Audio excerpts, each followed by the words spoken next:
السلام عليكم ورحمة الله وبركاته. كالعادة جايبين عدة أخبار اتحادية عميدية. إن شاء الله الأخبار اليوم بهذا الفيديو راح تكون سارة، وإن شاء الله الوضع متحسن بالنسبة لأخبار وصفقات العميد الاتحادي. ولكن قبل ما نفوت بهذا الفيديو لازم ننوه على شغلتين كالعادة. الشغلة الأولى واللي هي الأهم واللي هو الصلاة على سيدنا محمد، اللهم صل وسلم وبارك على سيدنا محمد وعلى آله وصحبه وسلم. أما الشغلة الثانية فإنك لا تنسى تحط لايك للفيديو وتشترك بالقناة، وخلونا نفوت بالفيديو على السريع ونبلش بالخبر الأول. فبحسب الكاس، قناة الكاس الموثوقة جدا جدا جدا، قنوات الكاس اللي كنا نعرفها، بأن راموس تم الاتفاق معه وتم الاتفاق ما بين إدارة نادي الاتحاد وراموس من أجل ضم راموس إلى العميد الاتحادي. طبعا مثل ما تعرفون الشيء اللي قام يسهل مفاوضاتنا مع راموس لاعب حر، ما يلزم نتفق مع ناديه لأنه ما عنده نادي، لازم نتفق فقط مع راموس. وحسب الكاس إنه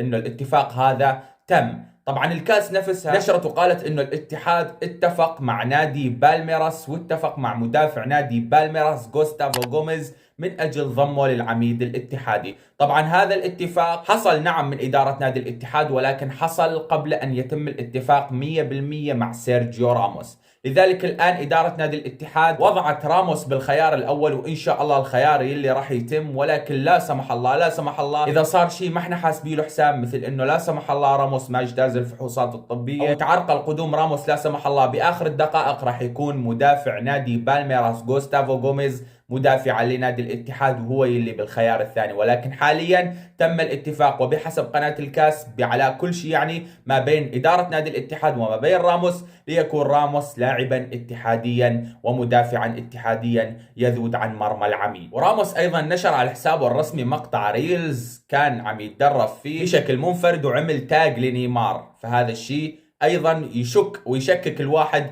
انه فعلا جاي للدوري السعودي وجاي بده يلعب ضد نيمار قبل مباراة الاتحاد والهلال. وللمعلومية راموس من 50 يوم دخل ببرنامج تدريبي قوي بدني ولياقي وكل شيء، ولم ينقطع عن التدريبات اطلاقا، ومجهز حاله لان يعرف حاله راح ينتقل لاحد النوادي، وان شاء الله وبنسبة كبيرة راح يجي لنادينا الاتحاد بنسبة 99% إن لم تكن أكثر. ونروح على الخبر الثاني، الخبر اللي بصراحة مرة نفرح فيه ومرة نحزن فيه، واللي هو موضوع محمد صلاح. إدارة ليفربول لا تزال متمسكة بهذا اللاعب، ولكن حاليا بلشت شوي تمرن وتمرخ بعد العروض المغرية اللي قام تصلها من نادي الاتحاد. إدارة نادي ليفربول وكلوب تحديدا قام يصرحون بأنه محمد صلاح لن يخرج من ليفربول. وأيضا فابريزو رومانو كالعادة قام ينقل تصريحات كلوب ويقول أن محمد صلاح ليس للبيع.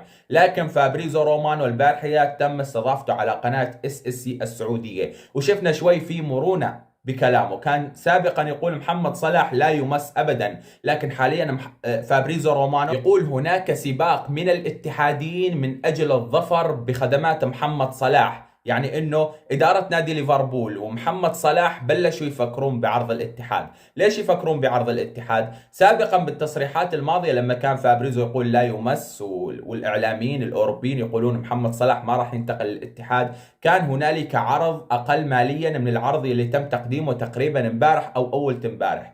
العرض القديم كان يضم 100 مليون يورو لمحمد صلاح، لكن حاليا تم إغراء محمد صلاح بعقد يصل لما فوق 150 مليون يورو من أجل القدوم لنادي الاتحاد. وكلنا شفنا تصريحات يورغن كلوب لما قال أنا ما أطرح المشاكل على نادي ليفربول، وأنا مو مشكلتي إنه أظل أتمشكل مع نادي ليفربول على الأمور المالية، لازم أحل مشاكلي بإيدي. وهذا تصريح يدل ويثبت أن ليفربول يعاني ماليا حاليا. فإذا تم تقديم عرض مغري لمحمد صلاح ستفكر إدارة ليفربول ببيع محمد صلاح من أجل حل مشاكلها المالية، علما أن محمد صلاح تبقى له سنتين فقط مع ليفربول. فإذا تمسكوا بمحمد صلاح بهاي السنتين فإنه محمد صلاح سيخرج من ناديهم بعقد حر ببلاش، ولا محمد صلاح أعتقد بده يستمر مع نادي ليفربول بعد موسمين، لذلك راح يخسرون هذا العرض المغري الاتحادي. فإن شاء الله محمد صلاح اتحاد. أيضا مصدر ثاني بشأن محمد صلاح، برنامج الديوانية. مقدم برنامج الديوانية البارحة طلع وقال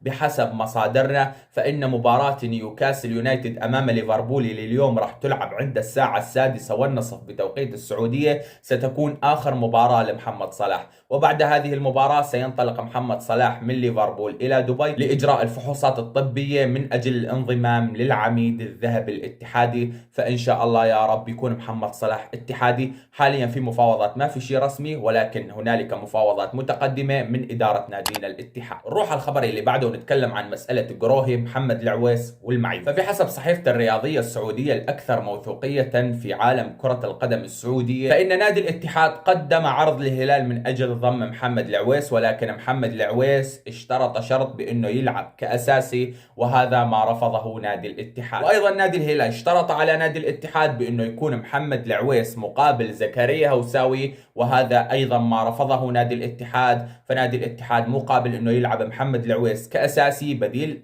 بده إياه بديل لقروهي، وأيضا نادي الاتحاد مقابل أنه يكون محمد العويس بديل لزكريا، لذلك تم إلغاء صفقة محمد العويس إلى نادي الاتحاد. ولكن نادي الاتحاد قدم عرض نادي للهلال على أن يستعير حارسه عبد الله المعيوف استعارة لمدة عام. هذا العرض للآن لم يرد عليه الهلاليين، لذلك نستنتج من هذا الخبر انه ادارة نادي الاتحاد تنوي استمرار قروهي، ونستنتج من هذا الخبر بان مارسيلو قروهي سيكون ان شاء الله اساسي في الموسم القادم وفي المواسم القادمة مع نادينا الاتحاد. الحمد لله رب العالمين. الاخبار سارة مثل ما قام اقول لكم حاليا بكنف وبقلعة نادي العميد الاتحاد. وننتقل للخبر اللي بعده ونتكلم عن التشكيلة المثالية، تشكيلة الجولة 3. تشكيلة الجولة 3 الحمد لله رب العالمين طلع منها لاعبين لنادي الاتحاد. اللاعب حمد الله اللي صار له ثالث جولة يطلع فيها كلاعب لنادي الاتحاد بالتشكيلة المثالية. بالجولة الأولى طلع من التشكيلة المثالية، وبالجولة الثانية طلع بالتشكيلة المثالية، وبالجولة الثالثة طلع بالتشكيلة المثالية.